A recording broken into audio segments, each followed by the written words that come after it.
Welcome to the deep dive. Today we're tackling a topic that can genuinely, make or break teams, relationships, even your own personal growth, feedback. Mm-hmm. We all know it's vital, right? A cornerstone of improvement. But how many of us truly, master it? Both giving it and maybe even harder receiving it. That's the tricky part. Yeah. So we've looked into some really interesting team coaching materials.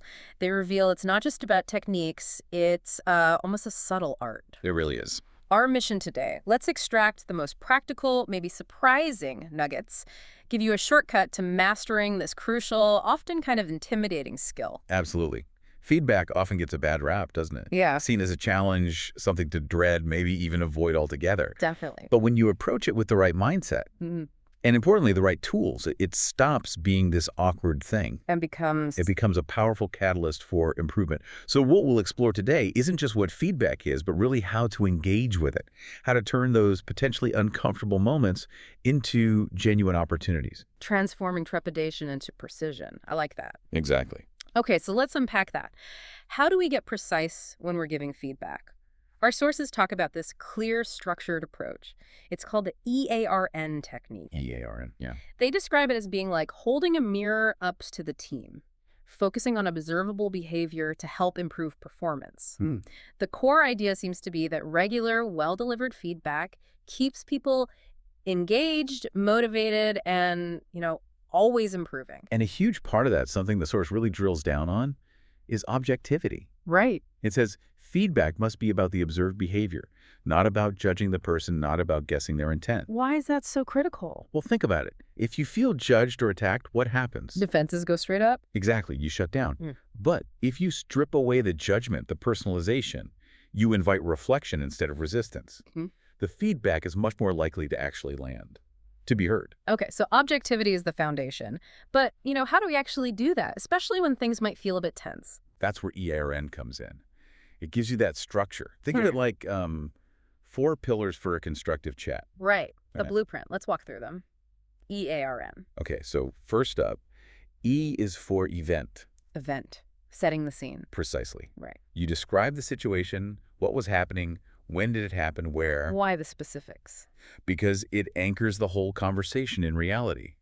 It provides context, makes it undeniable. So you can't just wave it away like, oh, I don't remember that. Exactly. You're grounding it in objective facts. Instead of, say, you're always late, which is vague and accusatory, Right. You'd say, yesterday morning at our 9 a.m. team sync in the conference room. See, specific, shared reality. Got it. So event, what's next? A's for action. Action. Okay, this sounds like the core of it. It is, and it's where things can easily go wrong if you're not careful. Here, you describe what was the observed behavior. What did they specifically do or say? Observed behavior. So just the facts. Just the facts. The source hammers this home. Keep focus on the behavior, not the person. Use non-accusing language. Describe it without judgment. That sounds harder than it looks. We naturally interpret, don't we? We do. That's the discipline here. Strip away your interpretation, your assumptions about their motive. Just report what happened. Can you give an example? Sure. Instead of, you always interrupt me, which feels like an attack. Yeah. Try. During the last 2 team meetings, I noticed you began speaking before I had finished my point. I see. It's factual, less personal. Exactly. It's about what you saw or heard. It's an active exercise in depersonalization, really. Saying, I observe X instead of you are Y. Okay, that makes sense. It shifts it from character to behavior. Right. It invites them to think about the action itself, not defend who they are as a person. Okay, so E, event, A, action, then R. R is for result. Result, the impact. Yes. What changed because of that action, for better or worse? What were the consequences? Who was affected? So connecting the dots for them. Precisely. The goal is clarity, making sure they understand why this action matters. The source says, ensure clarity, confirm recipient understands the importance or consequences. It's not just listing bad things, is it? No, not at all. It's about creating that link between the specific action and its tangible result, whether that result was positive or negative.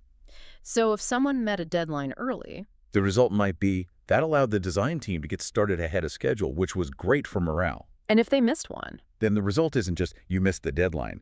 It's perhaps because the report wasn't ready, we couldn't send it to the client on time. That put pressure on the sales team and delayed the project's next phase. So showing the ripple effect. Exactly. That understanding, that connection, is often what motivates change. Okay, that's powerful. EAR, what's N? N is for next steps. Right, the forward-looking part. This is where it all comes together. You discuss, okay, what needs to happen now? Yeah. What behavior should continue? What needs to change? So it's collaborative. Absolutely. Yeah. You make a request for a specific change, maybe ask them for ideas on how to improve, and crucially, you agree on the next steps together. So it's not just telling them what to do. No, that's the key difference. It's about co-creating a plan, empowering them to own their development, turning the feedback from, criticism into a shared path forward. That whole EARN process sounds incredibly structured, but in a good way, it guides the conversation. It really does. By stating the objective facts, event, action, result, you create a foundation for a productive discussion about next steps. It invites reflection, ownership, it's feedback alchemy, like we said, turning potential conflict into growth. Okay, that covers giving feedback using EARN, but you mentioned earlier receiving feedback is just as vital, maybe more so. I think you could argue that, yeah. Our sources definitely stress its importance. And yet it's something people often, actively avoid. Why is that? Why do we shy away? Ego, fear. It's often a mix of things, isn't it? Fear of judgment, ego protection, maybe bad experiences in the past where feedback felt like an attack. Yeah, I can see that. But if we're not open to receiving it, it kind of defeats the whole purpose of anyone giving it. We miss out on so much. What are we missing out on, according to the sources? Huge benefits. The materials list several. Keeping the team on track with goals, promoting learning and growth individually and collectively. Okay. Mitigating risks or failures before they happen, like an early warning system. Oh, I like that framing, an early warning system. Yeah. It improves team dynamics, boosts motivation, because people feel seen and supported in their development. It's basically an investment in everyone's success. So, for you listening, when feedback does come your way, how do you handle it well? How do you turn it into that learning opportunity instead of a threat? The materials give us a pretty clear process for that, too. Okay, let's hear it. First step, active listening. Sounds simple, but probably isn't. It takes conscious effort. It means listening with, and this is the quote, an open, non-judging mind. Non-judging. Hard when you feel criticized. Very hard. Yeah. We've all been there, right? Your brain instantly jumps to defend, to rebut. Oh, yeah. That internal monologue starts running fast. Active listening here means fighting that urge. The source says, manage your emotional triggers, and crucially, not be defensive. Focus on clarifying, understanding what's actually being said. So really hearing it before reacting. Exactly. Maybe summarizing points back to check you've got the big picture. It's a mental discipline. Okay, active listening. What's next? Second, ask questions to probe and understand. So don't just nod silently. Right. This is your chance to get real clarity, not to argue, not to deflect, but to genuinely understand. What kind of questions work well? The source gives some great examples. Things like, would it be okay if I ask you one or two questions about that? Polite opener. Yeah. Or, when you said I was X, what specifically did I do or not do? Or, what would you have preferred me to do in that situation?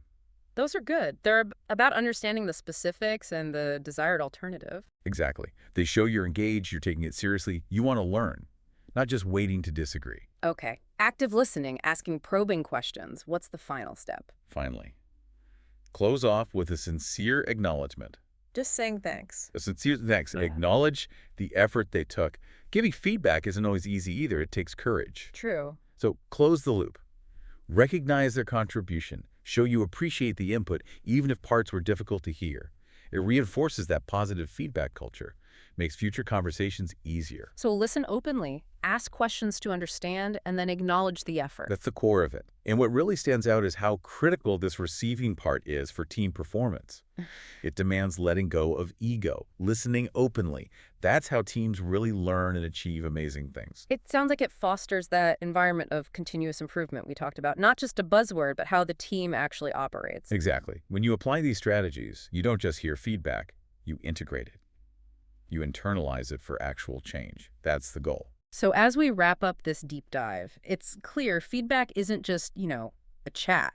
It's a skill, a really powerful tool for growth, for connection. Definitely. Whether you're using EARN to give that constructive, behavior-focused feedback, Making sure it lands well. yeah, or you're on the receiving end, actively listening, asking those clarifying questions with an open mind. You're building a more effective, more engaged, and ultimately just a more successful environment for everyone. Stronger teams, stronger individuals. And remember, knowledge is great, but it's most valuable when it's understood and applied. Right. These techniques, the ARN, the active listening steps, they aren't just theory. They're practical tools. Right. Battle-tested ways to improve how we interact and learn. They empower you to turn every feedback moment, big or small, tough or easy, Into a genuine step forward, taking information and turning it into real-world change. So for you, our listener, here's something to mull over. Think about your last interaction involving feedback. Maybe you gave it, maybe you received it. How might applying just one thing we talked about today, maybe one part of EARN or one active listening step, how might that have changed the outcome or just deepen your understanding? What new possibilities could that open up for you, for your team? Just by tweaking how you approach feedback, we definitely encourage you to try it out.